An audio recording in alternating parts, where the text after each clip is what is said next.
ఏమయ్యా నువ్వు post man కదా, పోర్టల్ ఉద్యోగం ఎప్పుడు మొదలెట్టావు? ఏంటండి ఏమి తెల్లంటే అడుగుతారో? మీ ఆవిడ రాసి పంపించిన పాటలు తిరిగి వచ్చేసాయి. ఆహా, అయితే ఈ నెల కూడా పొయ్యిలోకి పుల్లలు కొనక్కర్లేదన్నమాట. మీ ఆవిడ గారి చేత పాటలు రాయటం అన్నా మానిపించండి, లేకపోతే ఆవిడ గారి కోసం ఒక కొత్త వారపత్రిక పెట్టండి. లేకపోతే దేశంలో తెల్లకైతే కరువు వచ్చి పడిపోద్దని. మరి ఎవరండి వచ్చింది? అమ్మో, విడు ఏమిటండి ఇవి? ఇవన్నీ నీ రచనలే. వీటి తాకిడికి ఈ ప్రపంచం అంతా తట్టుకోలేకపోతుంది.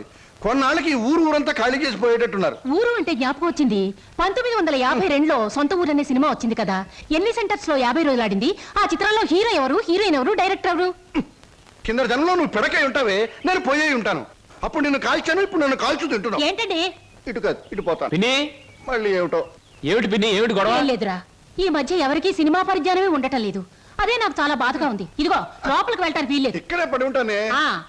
నాగయ్య గారు హీరోగా ఉన్నప్పుడు మా అమ్మ, రామారావు గారు హీరోగా ఉన్నప్పుడు మా అమ్మ ఎన్నో తెలుగు చలనచిత్ర పాఠికలు రాశారు.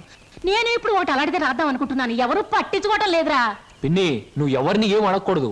అడిగితే నీకు తెలిసిన విషయాలు వాళ్ళు ముందే తెలుసుకొని నీకంటే ముందే వాళ్ళు బుక్ రాసేస్తారు. అందుకని నీలోనే ఉంచుకో.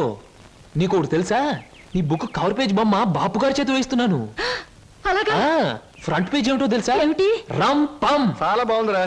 బ్యాక్ పేజ్ మీద సుత్తి కూడా వేయించు, రాంగ్ ముదిరిపోతుంది. మీరు ఊరుకోండి. నా బాబే, నువ్వు ఒక్కడవేరా నన్ను అర్థం చేసుకున్న వాడివి. ఇంకెప్పుడు ఎవరిని ఏమి అడగను, మిమ్మల్ని తప్ప. ఒరే, అంతా బాగానే మేనేజ్ చేసావురా, కానీ నన్ను మాత్రం బతికించలేకపోయావు. మీ పిన్ని. బాబాయ్, పిన్ని ముందు నువ్వేమన్నాను, పిన్ని వెళ్ళాకన్నావా నేను ఊరుకోను. ఓహో, నువ్వు దాని పార్టీ కదా. అవును, పిన్నంటే ఎవరనుకున్నావు? మా అమ్మ. ఒరే, ఇది ఏనాటి బంధంరా. 15 సంవత్సరాల క్రితం మీరెవరు మేమెవరు అనుకోకుండా నాకు దొరికారు.